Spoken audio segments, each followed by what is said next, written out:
Professeur Didier Raoult, quelle est l'évolution de l'épidémie actuellement? Quelle est sa place dans l'histoire des crises sanitaires?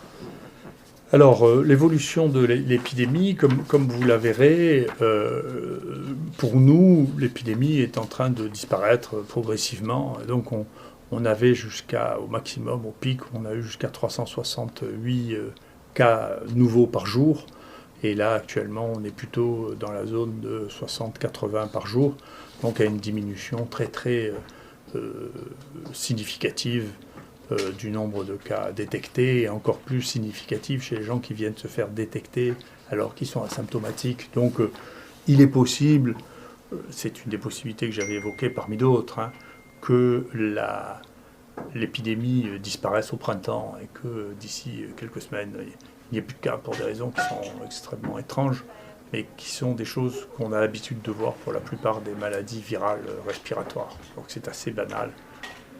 Si on essaie de replacer ça dans le cadre des épidémies, des crises sanitaires, vous voyez, on peut mesurer les crises sanitaires avec ces images. Vous voyez les crises sanitaires d'été, vous vous rappelez la canicule de 2003, la canicule de 83 que j'ai vue, vous voyez que l'été, si vous surveillez au fur et à mesure, vous pouvez détecter les crises sanitaires très aisément. C'est une des propositions que j'avais fait quand j'avais fait un rapport au ministère de la Santé. Son cabinet, la DGS ne voulait pas en tenir compte et malheureusement c'est ce qu'il faut faire parce que ça permet de détecter les vraies crises sanitaires. Donc si on essaie de voir si actuellement la crise sanitaire a une incidence sur la mortalité en France, la réponse est non.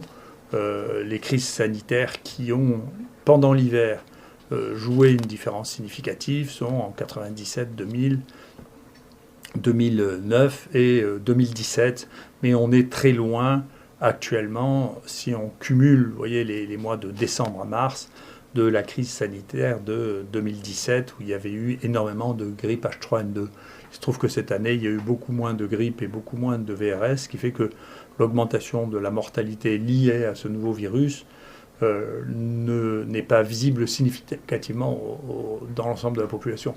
Bien entendu, il y a d'autres phénomènes, c'est multifactoriel, mais on ne peut pas dire, c'est que j'ai horreur de prédire, mais quand même j'avais prédit que cette crise sanitaire ne modifierait pas l'espérance de vie des Français. C'est le cas, on fera les comptes, pas plus que d'ailleurs en Chine, 3000 ou 4000 morts ne modifient l'espérance de vie des 1,3 ou 4 milliards de Chinois dans l'année. C'est pas vrai. Donc c'est, encore une fois, c'est bien de faire face aux crises sanitaires, de les gérer. Il faut les gérer sans angoisse, sans inquiétude, en étant le plus professionnel possible, en gérant les choses au coup à coup, en essayant de diagnostiquer, isoler et traiter les malades pour éviter qu'il y ait plus de morts qu'ailleurs. Voilà. Donc ça, c'est un point qui me paraît très important.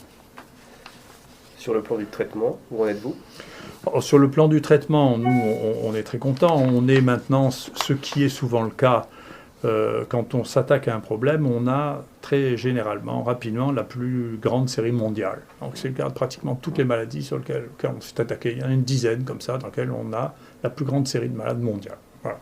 Et donc je pense que sur le Covid, on arrive maintenant probablement à avoir la plus grande série mondiale dans un seul centre, avec... donc ici, on a testé 76 000 sérums de 32 000 patients. 4 296 étaient positifs. On a traité ici à l'IHU Méditerranée infection plus de 3 000 personnes. 2 600 ont été traités par notre protocole hydroxychloroquine plus azithromycine, dont 10 sont morts, c'est-à-dire on confirme qu'on a une mortalité qui est inférieure à 0,5% pour l'instant, ce qui est un des résultats, ou le résultat le plus spectaculaire actuellement au monde. Voilà, donc on est très content.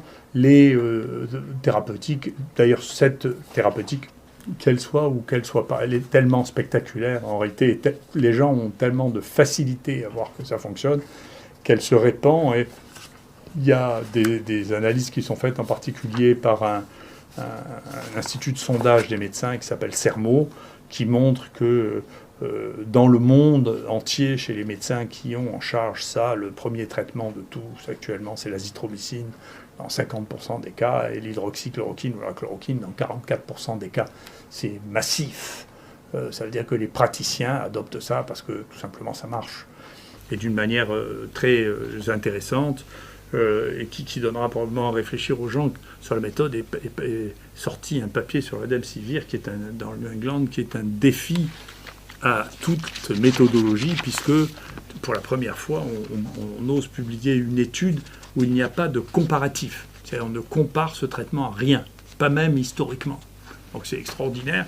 Et donc la seule chose que l'on note, c'est qu'il y a une toxicité considérable, c'est-à-dire qu'il y a 60% d'effets secondaires, ce qui veut dire que ce médicament ne peut pas être utilisé en dehors des patients qui ont une forme très grave, mais les patients qui ont une forme très grave, on le sait ici, en réalité, n'ont presque pas ou n'ont plus de virus, ils ne sont plus à ce stade-là, ils sont à un autre stade.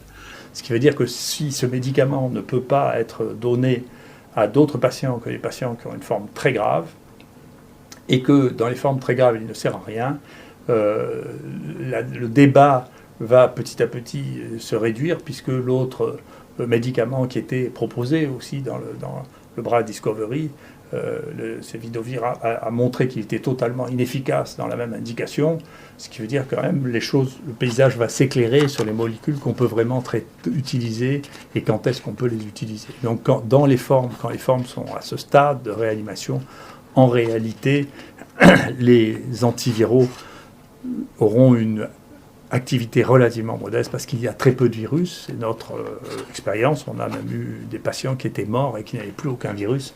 On voit mal comment un antiviral prescrit à ce stade pourrait avoir la moindre efficacité. Donc le traitement, c'est les formes modérées, c'est les formes qui sont sévères mais qui ne sont pas en réanimation, qui permettront de faire les choses. Mais c'est intéressant parce que parmi les auteurs, il y a des gens qui ont fait des grands commentaires sur nos méthodes, mais c'est la première fois que je vois un essai publié sans aucun comparateur, ni historique, ni géographique, ni rien du tout. C'est juste dans je ne sais combien de villes dans le monde, on a donné un peu de Remdesivir à des gens qui étaient malades, et avec tout ça, peut-être avec un ghostwriter, c'est-à-dire un auteur ad hoc, a réuni toutes ces données avec très peu de données biologiques pour dire, écoutez, voilà, on a donné du Remdesivir. Voilà. Et c'est intéressant parce que peut-être que c'est une des publications encore qui permettra de suivre avec intérêt les fluctuations absolument extraordinaires de l'action Gilead. Et donc, je sais qu'il y a un journal qui m'accuse d'avoir des conflits d'intérêts avec Sanofi, parce que j'ai discuté avec Sanofi au moment de la création des IHU, c'est ce qu'on nous demandait, il fallait qu'il y ait au moins 1, 2 ou 3 industriels qui soient associés pour pouvoir faire du développement en France de la recherche transnationale. Moi, j'ai discuté avec Sanofi pour faire ce que je fais maintenant, mais sans Sanofi, c'est-à-dire du repositionnement de molécules qui existent déjà. Puis les discussions ont capoté, donc on n'a pas travaillé avec Sanofi. Mais vous voyez, vous regarderez ce truc, si moi je suis le conseiller de Sanofi, je suis un extrêmement mauvais conseiller parce que Sanofi n'arrête pas de perdre de l'argent, alors que les conseillers de Gilead sont des bons conseillers pour Gilead, parce que Gilead a gagné énormément d'argent depuis le début du Covid, bien que le cours de l'action soit modulé par le fait que l'on communique sur le fait qu'il y ait des traitements alternatifs pour la chloroquine, ou que l'OMS décide que le Remdesivir est le grand traitement, on voit l'action monter. Et puis, tout ça, ce sont des choses qui sont intéressantes, et c'est sûrement un des paramètres, je ne sais pas l'interpréter plus que ça, mais il s'agit de sommes absolument colossales. Hein. On est en train de parler de la capitalisation de Gilead, c'est quelque chose de tout à fait énorme. Hein. Donc c'est intéressant de voir, vous voyez, les fluctuations de ce cours en fonction des annonces dans la presse de l'efficacité ou de traitements substitutifs. Et donc, vous voyez que si j'étais encore un conseiller caché de Sanofi, je leur conseille de me foutre dehors parce que, franchement, ils perdent d'argent, ils ont perdu 20% de la valeur de leur action depuis le début de cette action. Donc, ce que je savais, je ne suis pas un très bon conseiller financier. Je pense que les conseillers financiers, en dépit de l'absence totale d'évidence d'efficacité de Remdesivir, sont bien meilleurs que les miens, puisque ça a pris une proportion tout à fait considérable de financement. Voilà. Avez-vous de nouvelles données concernant la toxicité de traitements à base d'hydroxychloroquine et d'azithromycine ? On a vu, là maintenant, nous avons sur les... Alors, on fait ça, bien entendu, avec nos amis cardiologues. Il y a quelques personnes dont ils nous ont dit, écoutez, ceux-là, on préférait que vous ne les traitiez pas. On ne les traite pas.